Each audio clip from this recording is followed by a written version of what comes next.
This is the late edition of Island 8 News. The late report is compiled from the major networks and wire services as well as local information offices. The local weather forecast is a courtesy of Detachment 8, 30th Weather Squadron. And good evening. How many governments do we have in this country? That question came today on Iranian television from Foreign Minister Zarzik Gotsbardeh as he continued his verbal battle with the militants at the U.S. Embassy in Tehran. It still has not been decided who will have custody of the American hostages, the militants or the government. Today, the Foreign Minister gave the militants 24 hours to choose whether to turn the captives over to the government custody and whether to let the hostages meet the UN commission that's in Iran investigating the deposed Shah. The militants say they'd go along with transferring the responsibility for the hostages, but on their terms. They say that before a transfer can take place, Iranian radio must broadcast details of the transfer plan 8 hours ahead of time. They demand Gotsbardeh be removed as the Revolutionary Council's emissary to them, and they want to stay in the embassy. Gotsbardeh has said that the council would decide on how to stage the transfer of the hostages. He also criticized the militants for allowing foreigners, but not members of the ruling Revolutionary Council, to see the hostages, and he also raised questions about how the Americans are being treated. About 24 people, including the U.S. ambassador to Colombia, remain the hostages of guerrillas who hold the Dominican Republic's embassy in Bogota. Colombia's president says he wants the crisis brought to a bloodless end, but he would not say if he'd meet a key guerrilla demand, release of 311 alleged political prisoners. Colombian police were out in force today as municipal and state elections were held. The presidential news office says one woman suffered minor burns when bombs exploded at one polling place in Bogota. Oil industry analyst Dan Lundberg says the rise in the price of gasoline may slow a little bit this month. In fact, he says prices may even go down a bit because there's more supply than demand. Lundberg, who publishes the weekly Lundberg Letter, says world crude oil supplies are up, and he says that if supplies of gas continue to outpace the demand, the stage would be set for a test of whether motorists are willing to conserve or want to use as much gas as they can get. Senator Edward Kennedy took his campaign for the Democratic presidential nomination to Illinois this past weekend. The polls show that Kennedy is far behind President Carter prior to next week's primary.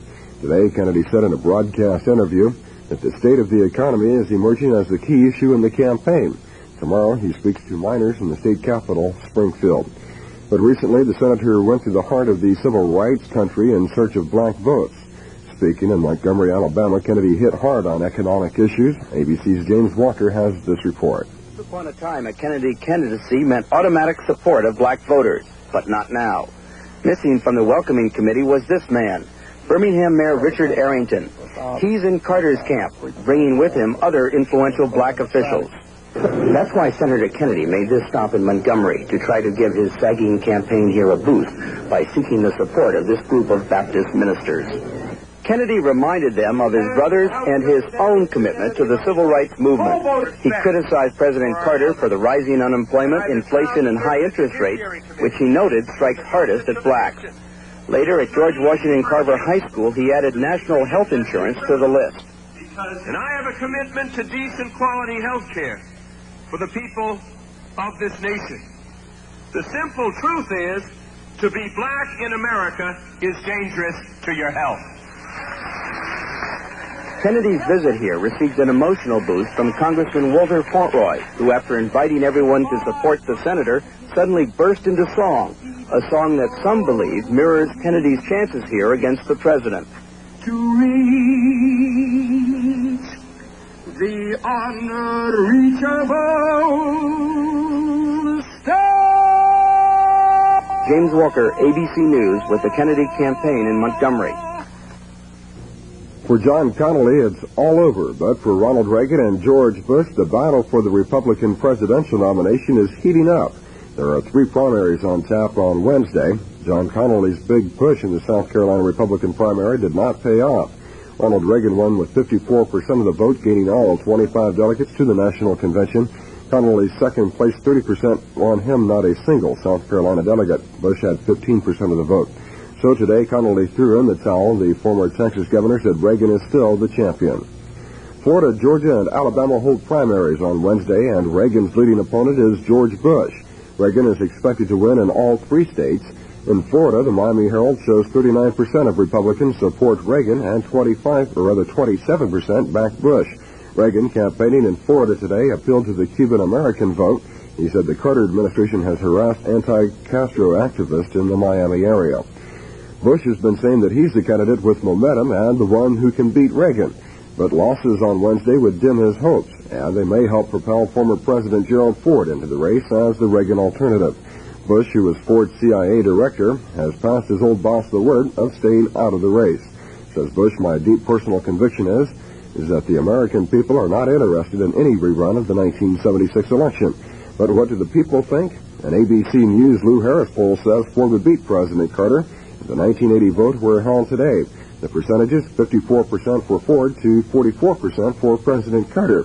But the poll also shows a Reagan-Carter race would end in a Carter victory, 58% to 40%.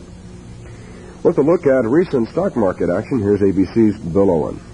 Monday was one of the slowest trading days since early January as oil stocks tumbled along with most other issues, and the Dow Jones dropped nearly 9 points. On Tuesday, oil stocks came to light, but failed to rouse the rest of the market. Most stocks were down again Wednesday, but trading was heavier.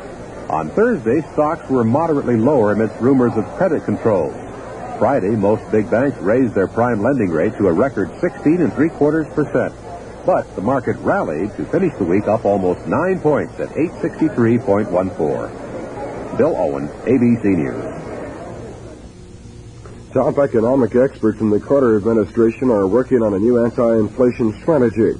An administration source says the chairman of Carter's Council of Economic Advisors, Charles Schultz, and Treasury Secretary Miller met with congressional leaders over the weekend to discuss the strategy.